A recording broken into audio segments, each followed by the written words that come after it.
अस्सलाम वालेकुम नाजरीन। काबली ब्लॉग के सेकंड लास्ट एपिसोड में दिखाया जाता है कि जब हाजी साहब बारान को मारते हैं और वहां से चले जाने के लिए कहते हैं तो वो शमीम के पास जाता है और उन्हें बताता है कि हाजी साहब को सब मालूम हो गया है। शमीम ये सुनकर बहुत ज्यादा परेशान हो जाती है और उसे कुछ समझ नहीं आ रहा होता कि अब वो सब चीजों को किस तरह से संभालेगी। मगर शमीम बहुत सालों से हाजी साहब को अच्छे तरीके से जानती थी और वो जानती थी कि किस तरह से हाजी साहब को ये सारी बात समझानी है। हाजी साहब अरबीना के पास जाते हैं और उससे कहते हैं कि अब वो सब कुछ जान चुके हैं और वो एक नामहरम के साथ एक रात भी और गुजारना नहीं चाहते।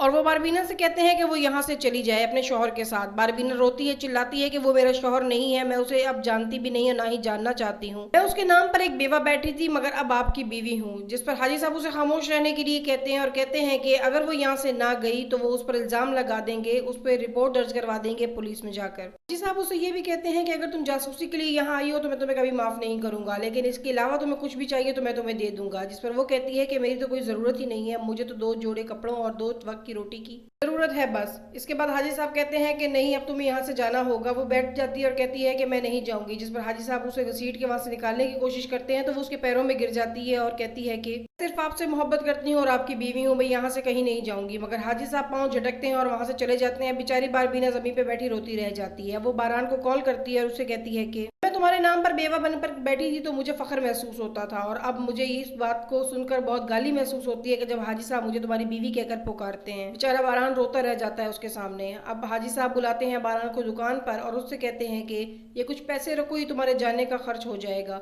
और बारान बारबीना को लेकर यहाँ से चला जाए हमेशा के लिए। बेचारा तो उसके सामने कुरान उठाता है कि हमारा कोई ताल्लुक नहीं है, मगर हाजी साहब ये बात मानने को तैयार ही नहीं होते।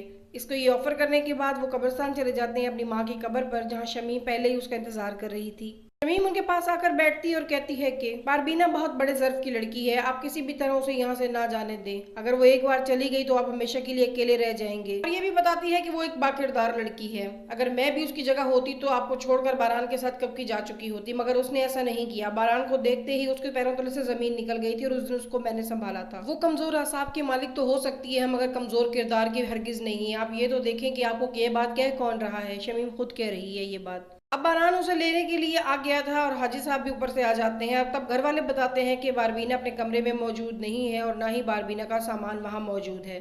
अब हाजी साहब पिंडी कॉल करते हैं मगर बारबीना वहां भी मौजूद नहीं होती। जिस पर बारान टूट पड़ता है हाजी साहब पर और उनसे कहता है कि कितनी बेइज्जती की थी आपने उसकी और कहा था कि मैं पर्चा दर्ज करवा दूंगा तुम्हारे ऊपर। वो बेकसूर लड़की और बेचारी करती भी क्या, वो छुप गई है इस डर से कि कहीं आप उस पर पर्चा ही दर्ज ना करवा दें। अब शमीम आती है हाजी साहब के पास और दोबारा से उन्हें समझाने की कोशिश करती है कि वो इस तरह से ना करें और बारबीना को अपना ले दोबारा से। अब हाजी साहब भी कहते हैं कि अगर वो मुझसे मोहब्बत करती थी और मेरे पास रहना चाहती थी तो वो कहाँ चली गई है। कल तक तो वो जाने के लिए तैयार ही नहीं थी, मेरे पाँव पकड़ रही थी और अब मुझे कहीं नजर नहीं आ रही। हाजी साहब तो अब ये कह चुके थे कि बारबीना कहीं नहीं जाएगी, मगर शायद बारबीना ये सब सुनने से पहले ही वहां से जा चुकी होती है पिंडी के लिए और इसे भेजने में हाथ होगा शमीम का। नाज़रीन, आप क्या समझते हैं, क्या बारबीना को भेजने में वाकई शमीम का हाथ है? अपनी राय कमेंट बॉक्स में जरूर बताइएगा। वीडियो को लाइक, चैनल को सब्सक्राइब करना ना भूलें। Thank you.